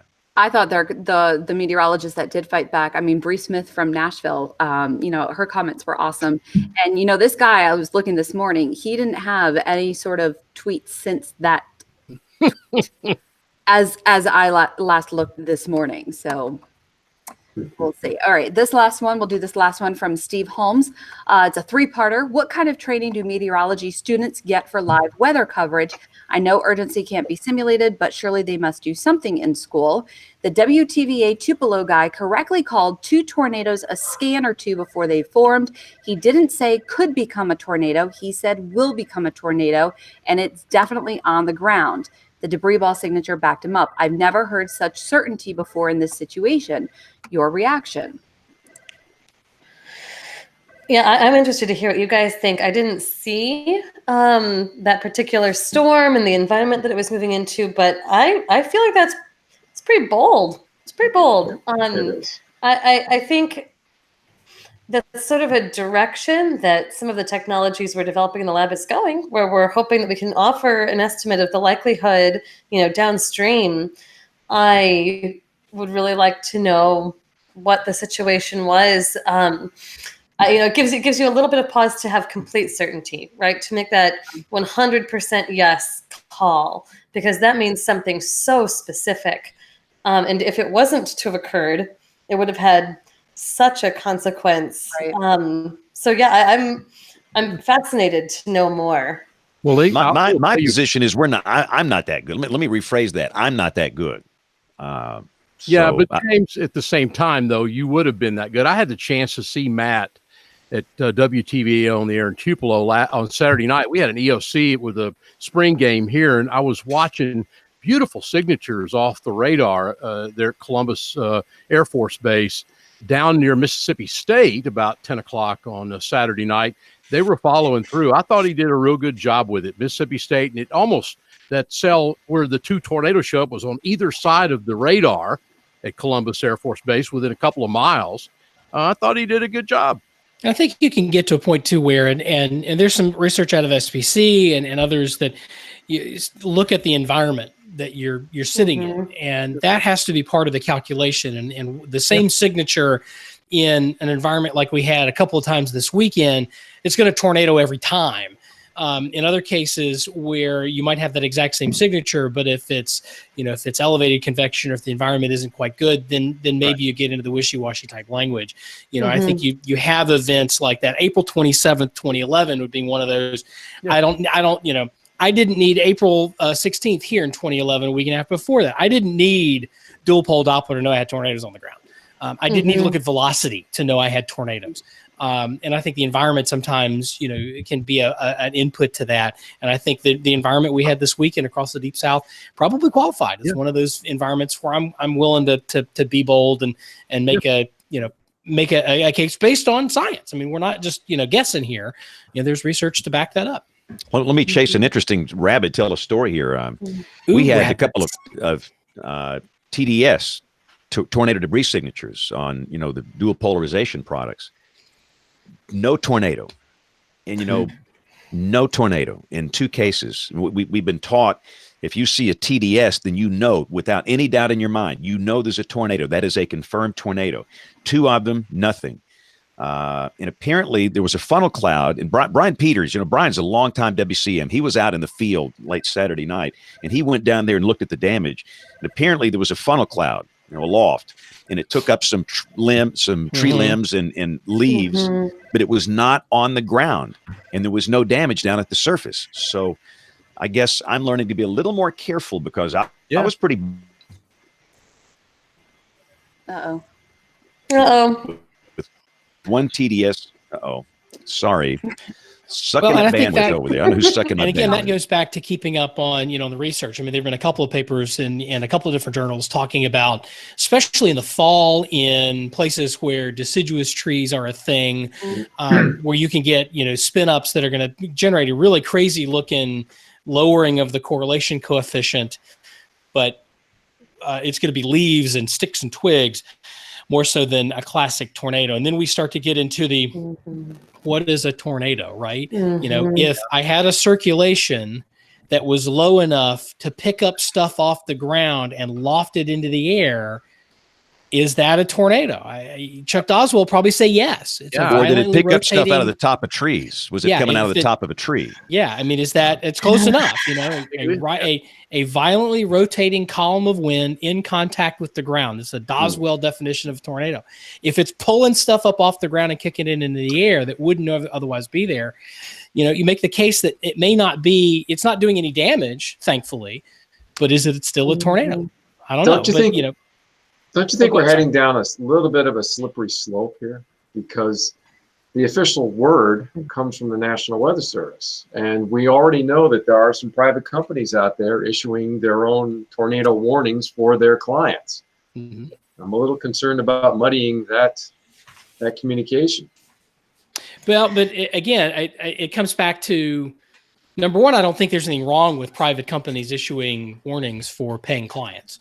That's a different thing. They're not issuing general public warnings, and I think we get into trouble when those warnings get shared out, with the public. But and we'll bring it back to the topic of tonight in broadcast meteorology. If I'm working the radar, and sort of like Matt was at TVA, if I'm watching radar signatures and I know what the environment is, and I see something that I think is concerns me, I may not call it a warning, but I'm cutting in and I'm telling people what I think is going to happen there. I agree with you. I think that's perfectly fine. But I think that one thing that, John, you too, there was a case in Hayes County, just south of Austin, back last summer, where a county office of emergency management, which subscribes to those services, took one of the warnings and released it as a press release to the media. And the weather it made everyone look so bad. And I actually called down there. I said, please, you can't do this. It's confusing the message.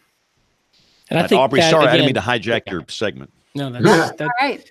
I think that's a good that's maybe a good topic for another show, just to talk about things. And I think, we're learning about, James Adelot at Fox 23 in Tulsa is somebody I've learned a lot about dual pole radar and things like side lobe contamination and how that can look like it can look like a rotation couplet when in fact it's just inflow. And the question is, well, at that point, what are you looking at? Well, it may not be a tornado, but it tells me something about what the radar is seeing that can be useful to me. And I drew a parallel between that and a 3-body scatter spike. When you're looking at dual pole radar data and the radar energy hits the hailstone, bounces down to the ground, bounces back to the hailstone, and then comes back, you get this radar artifact. The radar is depicting something that isn't there, but that signature tells you something very important about what is there. And that can be really, really useful. And I think that, the TDS is the same kind of thing. May not be doing damage, but in the heat of the moment, I'm not going to split that hair. I'm going to pull the trigger and let people know about it. And if that dings me for a false alarm down the road, I'll own that in that limited set of cases, because I'm still seeing something about that signature is telling me something about what the atmosphere is doing that is useful. So I'll stop there. Shut up. Back to you, Aubrey. Sorry, we messed up your segment. It's a good conversation. I can't falter for that when you have a good conversation and we're answering questions. So that's what I have. So I'm going to wrap it up. So email at weatherbrains.com. Send us your guest suggestions with some contact information, what you like about the show, maybe a cool topic about the show, or hey, we had some great questions and some cool suggestions sent in tonight. So keep those good emails coming. All right. So let's tell you what. Let's we got to do a weather roundup here. Wrong button. When the weather ball is red, warmer weather is ahead. When the weather ball is white, colder weather is in sight. When the weather ball is green, no change in the weather is foreseen. When colors blink by night or day. That's sad. On the way. Thank you, Nate. So, if I still got bandwidth problems here, yes. You just need to shut off the video and let us hear your. No, I got to go. In fact, Nate, take it. I got to go because I got to. I'm the lead of the newscast tonight. So, but I want to talk about the weekend severe weather events. So, y'all pick it up. Go. Well, let's talk about that. And my pick of the week is actually going to be a tweet from Patrick Marsh where he outlined the SPC Outlook area and then plotted on all the severe weather reports. And it was like they knew what the atmosphere was going to do before they did it. It's amazing. These people just predicting the future, you know? I thought that was a really good, and the fact that we had the Masters this weekend. Speaking of things, they moved the Masters. I mean, this is mind-blowing, and I'm going to chase a rabbit here, that a tradition unlike any other, the Masters on CBS. I mean, they moved the last day of the Masters up, and instead of starting everybody on the first tee and playing all the way through, they started on the 1st and 10th, which they don't do on weekends. That's not how they do it. But the meteorologists providing guidance to Augusta and to the PGA and everybody made a convincing enough case that they said, well, okay, we'll change it. And it was almost perfect. Tiger sinks that last putt. They have the celebration. And then 5 minutes later, there's a tornado warning 5 miles north of Augusta. Right. You couldn't have timed that out. I mean, arguably, you might want to maybe a little bit more time to get people off the course. Yeah. But, I mean, they'd still be playing that tournament today if they hadn't had that conversation. And I think that, as historic as Tiger's comeback is, Kevin Claysall tweet, if you think about historic, this was huge. This is a major, major day for meteorologists. Yep. And I got to give props to the folks at Augusta and the PGA for saying, yeah, we're gonna put our players and our spectators, our patrons at Augusta, we're going to put their safety first instead of everything else and the tradition, everything, so that we can get the tournament in on Sunday. And then it led to this, incredible moment, for golf fans. But I thought it was pretty cool. And we're seeing, Nate, more and more of that. Even this last weekend, working a little bit for Texas A&M as well as the University of Texas. A&M originally, spring game was scheduled at 1 o'clock Saturday. We talked to them. They moved it to Friday night. It worked out perfectly. The UT for the Longhorns, University of Texas, spring game was 6:30 Saturday night. Worked perfectly. We left that one in place. So it really worked out well down here too.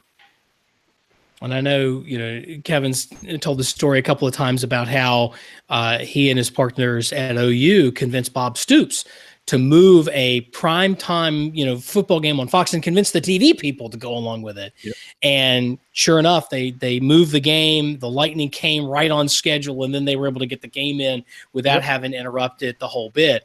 I think that really is remarkable. A remarkable moment, though, this weekend for meteorologists and for meteorology in general, and for people, especially to have, Michael Wilbon, ragging on meteorologists. I mean, you'd been taking a day off work today to finish watching the golf tournament. I mean, come on, cuss a little slack, buddy. Really. So a lot of other stuff going on. I mean, a lot of tornadoes. We had loss of life. Unfortunately, we had a tree fall on a car. It killed a couple of kids. And I got kids almost exactly that age, and that gets me. But in a lot of other situations, we had warnings going out. Mississippi State take nearly direct hit, missed by that much. Right. But you talk about a large population of people and no injuries there, no damage, no injuries and no deaths, that sort of thing. I mean, that was just remarkable. And then you've got tornadoes up in the Northeast, which is not a place where we typically see tornadoes, as we mentioned earlier on in the program. Nocturnal tornadoes aren't a thing we deal with in Pennsylvania, but yet here we are. Well, and Kevin and I will be sending you some more. Beginning of Wichita Falls and west of Austin, we began Wednesday evening, afternoon. Yeah, that's right. Here comes another one. Here comes the next one, so y'all get ready.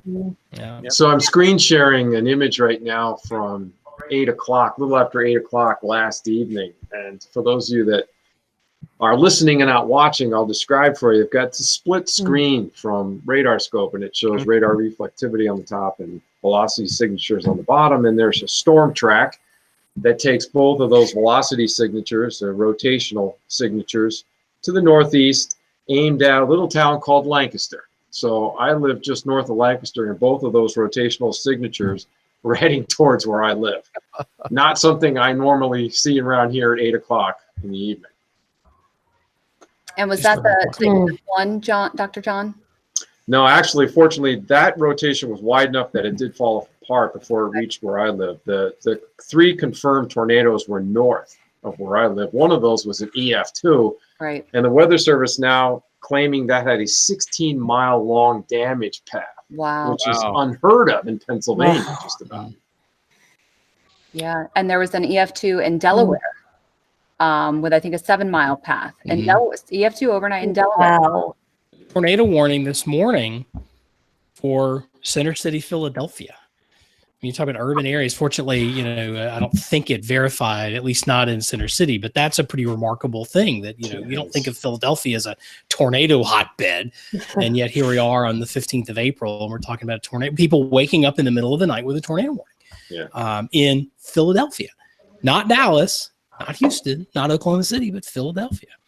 Things are quieter now. Obviously, there's some snow up in New England, a little bit of snow across portions of the upper Midwest, some snow in the West. We have yet another rainstorm coming, probably not a particularly heavy rainstorm for folks in California and the Pacific Northwest, where they've had a really, really good snowpack season, which has been fantastic for them. But then looking ahead, looking at SBC's outlook, we're looking at the day 3, so for Wednesday, and then the days 4 through 8 outlooks lighting up like a Christmas tree.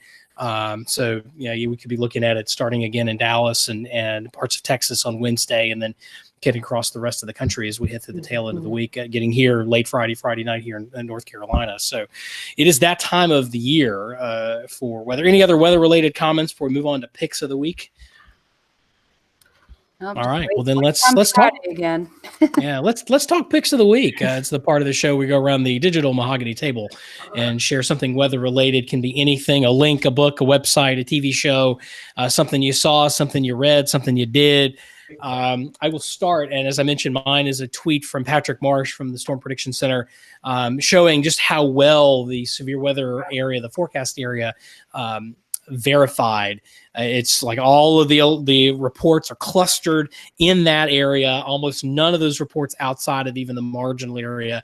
And the more the higher end outlooks, you saw the higher clusters of the storm alerts. It was really, or storm reports. It really was remarkable to see just how well the SPC did with this event. And this was tricky too. I know there was a lot of conversation about how the outlook time periods reset at 12Z. So, 6 a.m. Central Time, and how this event would be ongoing at that time. And if you were to just look at the straight reports and the way they calculate everything, it might have underdone it. If you'd have had the same number of events over the same geographic area, you might have been looking at a moderate or high risk day because of that number of reports. But because it sort of reset the counter at 0Z or 6 a.m. Central Time, or 12Z, sorry, or 6 a.m. Central Time, that might have dampened it down a little bit in terms of the alert category they would have gone with. But that's my pick of the week. Aubrey, what's your pick of the week? My pick is from someone I saw on Twitter, and it's from an absolutely incredible, I don't think I've ever seen anything like this, lightning strike from Mississippi State in that storm that they had. There's just bolts coming out from all over the place. So you got to see it. It's good stuff. Check it out. That'll be on weatherbrains.com after the program is over. Dr. John Scala, pick of the week from you. Yeah, sure, Nate. The media likes to pick up on meteorological terms and then throw them out there as if we've just discovered something rare. So the events that took place back in the Midwest in March, dealing with that bomb cyclone, a term we've never heard of before. Yeah. Well, my pick of the week is actually the paper in which this term was brought to our attention. It was a paper written by Fred Sanders and John Jocham that appeared in Monthly Weather Review in 1980. So there you go. I won't take a poll, but maybe one or two of the folks on the panel not alive in 1980. I was pretty close, to be honest with you. My brother was not alive in 1980. Kevin Sully, pick of the week. I haven't heard a lot from you. I was expecting you to be more chatty in this show. I had to do my Fox show, so I was out for a little while, and mostly just listening. I'm kind of in a phase where I'm a little weary of ranting, and so I'm listening, and yeah, that's about it. But here's a rant. It's this my pick of the week from the Washington Post.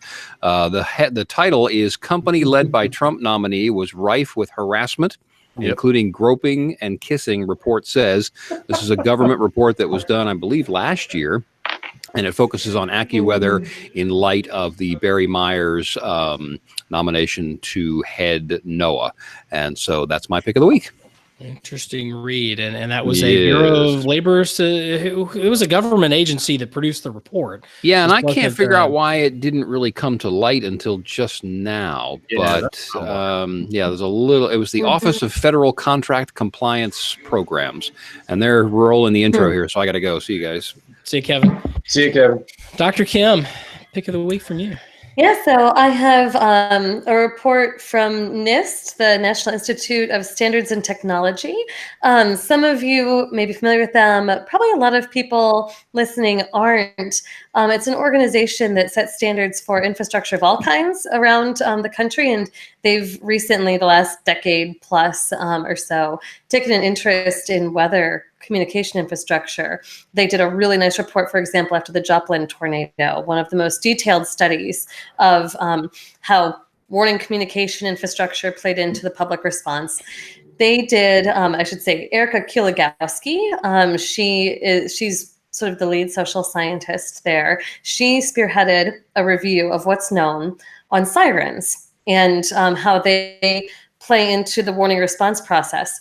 I wanted to highlight this study because there's been a lot of conversation about sirens over the last couple of years, and something that we're starting to see occur is municipalities are making the decision to disable them because they are costly, and they hear things like people expect to hear sirens indoors, and so emergency managers will sometimes throw their hands up and say, but they're not designed for this.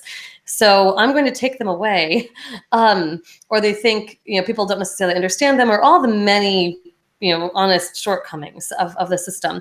This paper documents those, but it still concludes in events where tornadoes are occurring or possible, people get siren information. A huge number of people do. They're one of the best ways to disseminate to many people. People might not know exactly what they mean, but people are often driven then to go seek confirmatory evidence to see if it's something that they should personalize to themselves. They go through, it's something that kickstarts other phases of the warning response process. They're not something that lives in isolation, is the only thing people are basing their judgments on, but they're a way that people can become aware that their environment could be dangerous. And so I encourage people who are interested to weigh their options. If you are an emergency manager and you're trying to make this decision, I recognize how costly these systems are.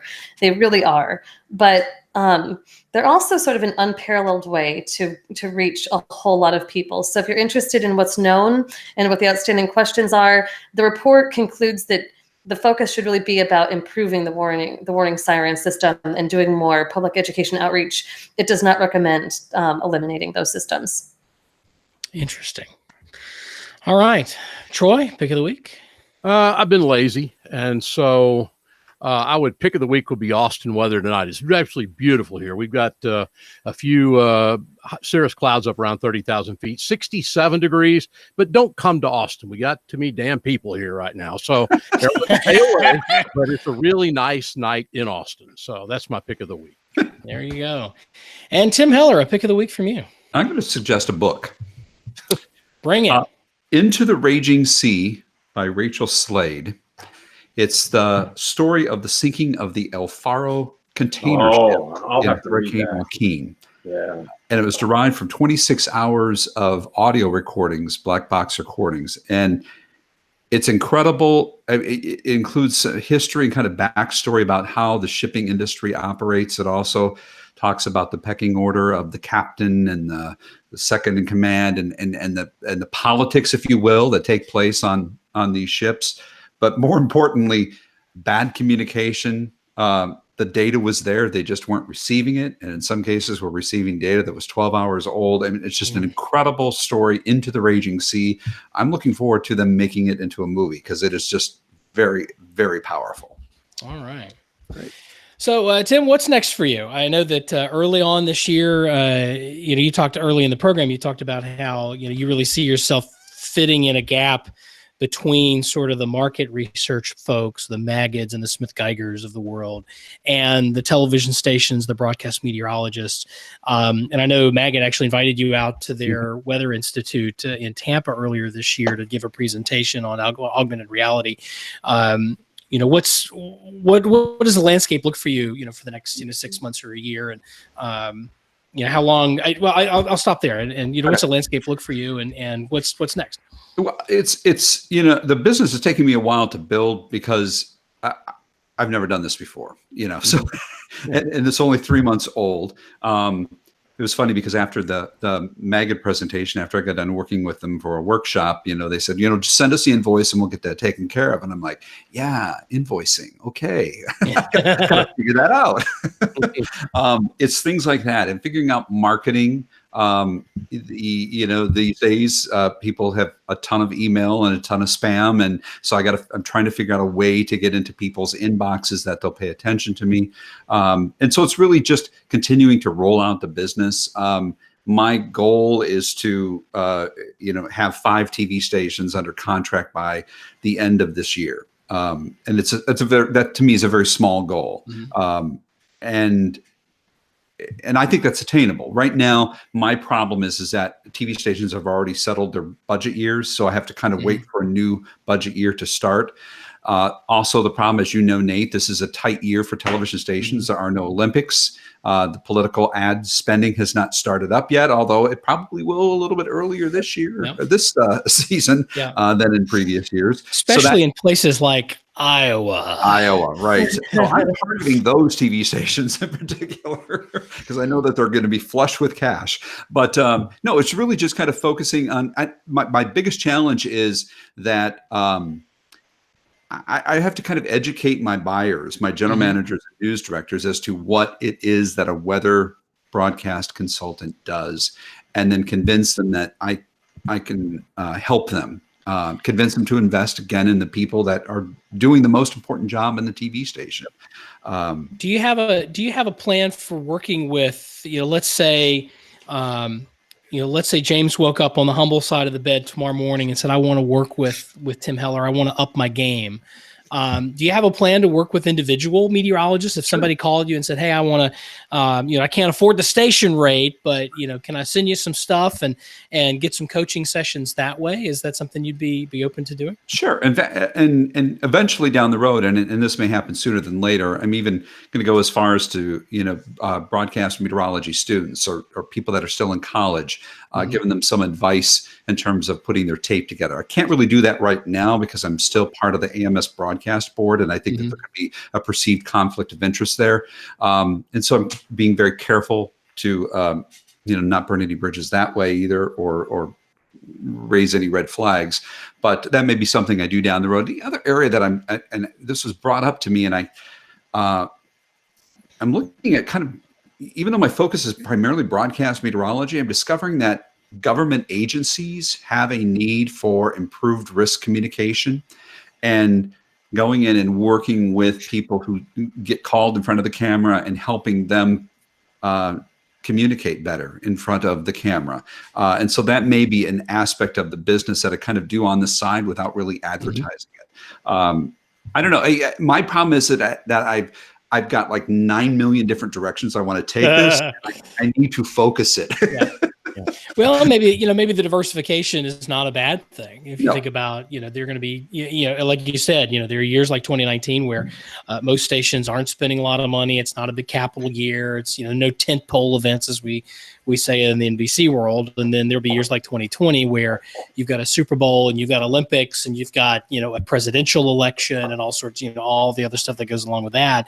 And so, maybe the pocketbook, loosens up, across the entire industry. But in other years, there are some aspects of the business, like a government contract, that may be more reliable, income. So I don't know, maybe that's the diversification may not be a bad thing for you. But well, and one of the things I'm doing right now has kind of been my focus. I've kind of decided that I need to really kind of point everything toward augmented reality, because I really think that that is one of the best storytelling tools that we have out there. And so recently I just added a pop-up to my website that you can sign up for, basically a newsletter with Max Reality tips and tricks. So it's just things that I've, and for those of you that are not familiar, that Max Reality is the name of the software that's developed by the weather company that is used to create these 3D pieces that animate beside, in front, and around the broadcast meteorologist. They can be used to tell stories, do weather explainers, but they can also be used to just display standard data in kind of a unique format. So, in fact, it was funny. I tell you a funny story. Just learning how to do things. I had hired a professional design team to do my logo and my website, but I thought, okay, well, until I actually am busy consulting, I can learn some of this on my own as well. And so my wife came home from work one day and she says, so what'd you do today? I'm like, go to the website. There's a pop-up. And so I show her and she goes, well, that's pretty nice. I'm like, that took 9 hours. So we're running over time, and I promised I would ask the story, and then we'll wrap up. You started at ABC, and then you and I think I met you first at a Barron training conference in Huntsville. You'd been in Houston for a number of years, and I knew who you were, from watching. And you told me a story about a parade that you went to with Marvin Zindler. Give people who are listening 3 sentences about who Marvin Zindler is, and then tell that story about him at the parade and whatnot. Because I love the story, and I think it's funny. Anyway, I just want to hear it. I'm being selfish. Well, Marvin Zindler is the reporter in the best little whorehouse in Texas. He's the reporter, and it is a true story that unveiled or uncovered, as he called it, the body house, the house of prostitution. And he was the reporter that led to the musical and the play, The Best Little Whorehouse in Texas. So he's the guy, and he really did wear bright blue glasses, and he had beautiful big white hair, and he was just this incredible character. Lovely man. And he really loved being in the television studio. He would come into the TV studio 15, 20 minutes before the newscast would start, and just kind of sit there and just absorb the atmosphere of the TV station. But what was funny is that he would comment on the stories, and he wore hearing aids because he was hard of hearing. So he would comment on the stories and be like, oh, those people are so stupid. And we'd be like, Marvin, shh, be quiet. What? They can't hear me. But he was just this incredible guy who stood up for the little guy, the little man. And he had all of these sayings. It's hell to be poor. And he did restaurant reports and would report on slime on the ice machine. And he had all of these one-liners, which you could actually, when I first started at ABC 13, you could download, and they could be little ringtones for your phone. You could have Marvin Zindler screaming out, it's hell to be poor. I want that. So we're in the parade, the rodeo parade. And I'm standing literally behind Marvin. Okay. Marvin is at the front of the float. I'm kind of in the second position, and Marvin is waving at everybody. And what's so incredible is that all these people are screaming out his lines to him. Marvin, it's hell to be poor. Marvin, slime on the ice machine. And it was like this incredible, it was really kind of cool to be part of all that. And we get all done, and I'm like, Marvin, now I know what it's like to be part of an eclipse. And he said, "What do you mean?" I said, "Because I was in your shadow and no one saw me. I was in the shadow of the sun, and no one saw me in that parade," which was all right because it was still kind of cool to be part of that. And I'll never forget that. He was a great guy. People don't know that there was an era in television when lifetime contracts were a thing. Yeah. And he had one. Yep. One of the last, few, and he upheld it. I mean, he filed a report from the hospital the week he died. We lost him with pancreatic cancer. And I got a quick story about that. He's on the air and he says, "Yeah, they tell me that I got this patriotic cancer." And Dave Ward says, "No, Marvin, I think that's pancreatic cancer." What? Oh, yeah. Okay. So Tim, how can folks find you and learn more about your business and get in touch with you if you're interested in either one-on-one or trying to convince your station that bringing you on board is a good idea? HellerWeather.com. Heller Weather, HELLER weather.com. Email address and everything's right there at the on the webpage. There's a contact me section, and happy to chat with you. And you've got a blog too. I know you post it not frequently, but it's one of those high signal to noise ratio type deals, I find anyway. Yeah. I need to do more with that than I have been. I have probably about 50 blog posts started, and I kind of I need to start publishing. I'm too much perfectionist. So this gets all back into the ramping up of the business. So, but yeah, there's a blog section on the webpage. In fact, I'm going to end with this, my last comment. It's something I wrote down. You were talking about younger people coming back to watch. Of course, we call that sampling during the big events like today's fire or Hurricane Harvey, that you have higher sampling rates during those moments. And ComScore did a study during Hurricane Harvey leading up to that storm through Friday of that storm. And I think because of power outages, they did not continue past that. But they showed that TV viewership on the 4 English-speaking stations had increased 140% from the week before. Wow. And the week before, the weather wasn't much. Of course, we had the eclipse. But in terms of weather and news, there wasn't much happening outside of the eclipse. So yeah, there was increased sampling, and we know that 140% more people, or an increase of 140%, I should say, during leading up to Hurricane Harvey. So the data does show that. Yeah. People do tune in and watch, and I think that's an opportunity to connect with people. Absolutely. And then we've got to deliver every day, and we've got to deliver something that delights and something that's not expected. And that's not easy. Right. And like you said, I think broadcast mets are wearing 6 different hats on a normal day, and maybe more than that ahead of a big weather day. So hopefully, folks will give you a look and we can keep this business going. I know that, it beats working for a living, talking about the weather and getting paid to do it on television. I mean, can you imagine a better gig? I know. And no, we're not wrong 50% of the time. It's more like 10 or 15. Right. The rest of the time, we're actually pretty good. And the Masters folks listened. So I made a decision. Well, this is WeatherBrains. Tim, thanks for being on the program this week. We appreciate you staying up late with us tonight. This is the original All About the Weather netcast. We meet on Monday nights at 8:30 Central, 9:30 Eastern, 6:30 Pacific, or you can find us on your favorite podcast app. Also on the web at weatherbrains.com. You can catch up with recent shows, read the show notes, catch up with our picks of the week, and send us an email if you have questions. We answer weather-related questions and all sorts of other things from time to time. So give us a check out. You can also find us on Facebook and the Twitter as well. Until next week, I am not James Spann. Good night and God bless. Tim, thanks for it. Great show. Thank you. Thanks for inviting me. Tim. You bet. Good night. Y'all take care. Bye.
WeatherBrains favorite podcast app. Be quiet. They might be on the air still. Let's see. Nope, they're done. Okay. Let's turn the camera back on. Yes. You know what time this is? It's that odd time where we're on Instagram and WeatherBrains. Really, really good having Tim on the show tonight. I can't wait to go back and listen to what I missed. But that was a great show, and want to thank Tim and again everybody for being here. But we got to go back and finish this newscast on television. So thank you guys for watching on WeatherBrains. We'll see you guys next week. Have a great week, and God bless.